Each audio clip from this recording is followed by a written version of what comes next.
Assalamualaikum warahmatullahi wabarakatuh.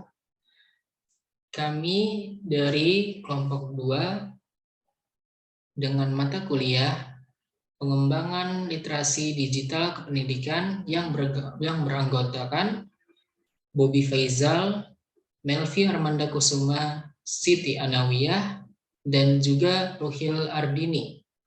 Pada video kali ini, kami akan menjelaskan tentang model-model pembelajaran. Yang pertama ada ICT. Apakah itu? ICT atau yang dikenal dengan Information Communication Technology mencakup semua teknologi ciptaan manusia yang berfungsi menyimpan, memanipulasi, mentransmisikan, dan menerima informasi secara elektronik dalam bentuk digital. Sebagai contoh adalah personal komputer, televisi digital, email, robot, dan sebagainya.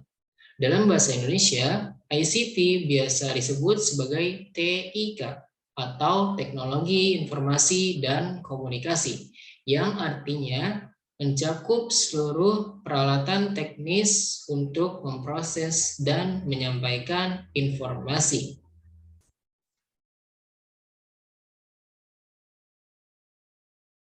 Baik, di sini saya akan menjelaskan apa itu contoh penerapan di bidang ICT. Yang pertama, ada e-book atau buku elektronik. E-book atau buku elektronik merupakan salah satu teknologi yang menggunakan komputer sebagai media dalam menampilkan informasi multimedia dengan bentuknya yang ringkas dan dinamis.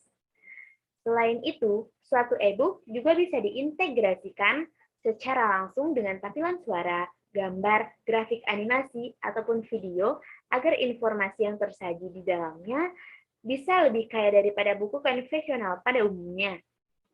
Yang kedua, ada e-learning. E-learning merupakan suatu pembelajaran yang dilakukan pada seluruh tingkatan, baik itu formal maupun non-formal, yang memanfaatkan jaringan komputer sebagai pengantaran bahan ajar, kegiatan interaksi, atau fasilitasi. Lalu, apakah e-learning itu? Pembelajaran elektronik atau pembelajaran online yang biasanya disebut dengan e-learning merupakan pembelajaran formal maupun non-formal yang dilakukan dengan memanfaatkan teknologi, sehingga pelajar dan pengajar melakukan proses belajar mengajarnya menggunakan media elektronik. E-learning dilakukan dalam jaringan, siswa dan guru bisa mengaksesnya di mana saja dan kapan saja. E-learning yang sering ada biasanya berbentuk kursus online, seminar online, dan lain sebagainya. Umumnya, e-learning dilakukan melalui perantara internet berbasis web, sehingga materi, kuis, dan bahan ajar bisa diakses pada web tersebut. Materi yang ada biasanya berupa teks yang diformat menjadi bentuk file, PDF, berbentuk suara, ada juga yang berbentuk streaming YouTube. Perkembangan ini bisa membantu Anda untuk lebih memahami materi yang diajarkan secara lebih detail. Nah, lalu contoh penerapan di bidang e-learning, yaitu yang pertama ada www.school.com, yang mana merupakan salah satu website e-learning yang menyediakan panduan belajar, coding bagi Anda penyuka IT. Ada pelajaran Bootstrap, CSS, jQuery, dan WWAB, dan sebagainya. Website ini juga menyediakan contoh dan tempat untuk Anda mencoba sendiri coding yang ada. Yang kedua, ada Coursera. Coursera itu merupakan perusahaan teknologi pendidikan terbesar di Amerika Utara. Coursera menawarkan kursus online di berbagai bidang minat dengan metode 100% online dan sertifikasi. Teaching Aids merupakan program MPI yang baru, dikembangkan dan didesain khusus sebagai alat bantu guru untuk menunjang kegiatan pembelajaran. Teaching Aids ini juga digunakan dalam pembelajaran klasikal. Selain itu, Teaching Aids diharapkan cukup mumpuni untuk diterapkan dalam pembelajaran di kelas.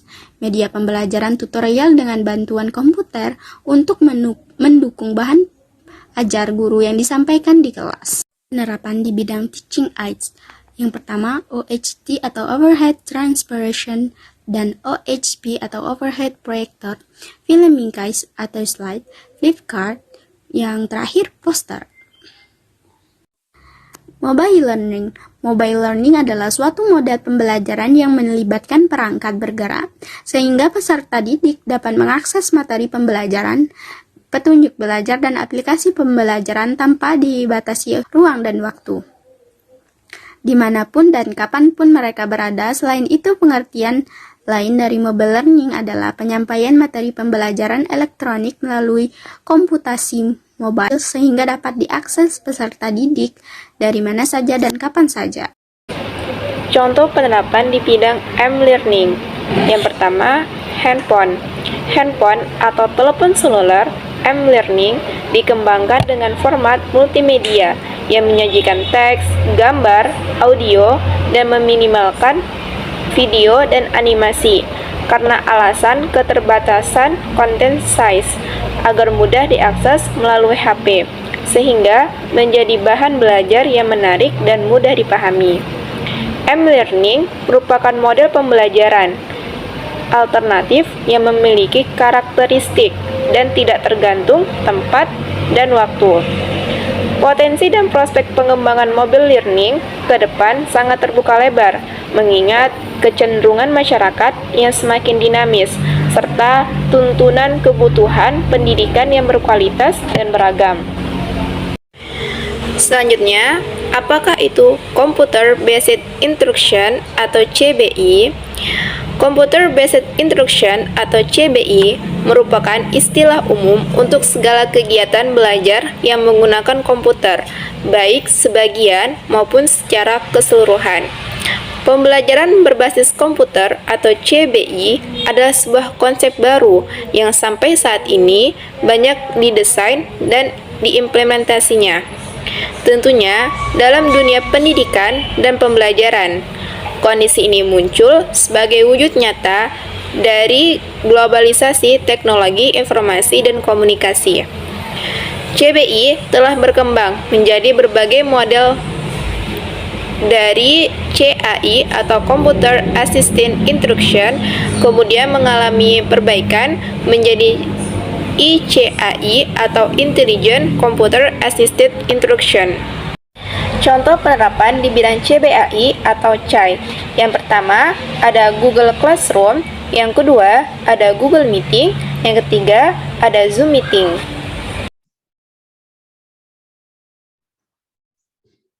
Jadi, dapat disimpulkan pembelajaran digital adalah praktik pembelajaran yang menggunakan teknologi secara efektif untuk memperkuat tinggi dan menyediakan akses ke konten yang menantang dan menarik.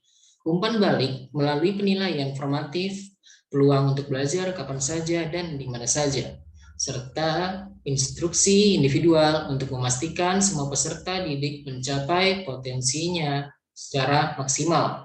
Dengan harapan apa yang telah kami sampaikan dapat dipahami dengan baik dan juga dapat diaplikasikan dalam kehidupan sehari-hari. Kami juga mengucapkan terima kasih kepada pemirsa yang telah meluangkan waktunya untuk menyaksikan video ini. Dan semoga kita bisa bertemu di lain kesempatan.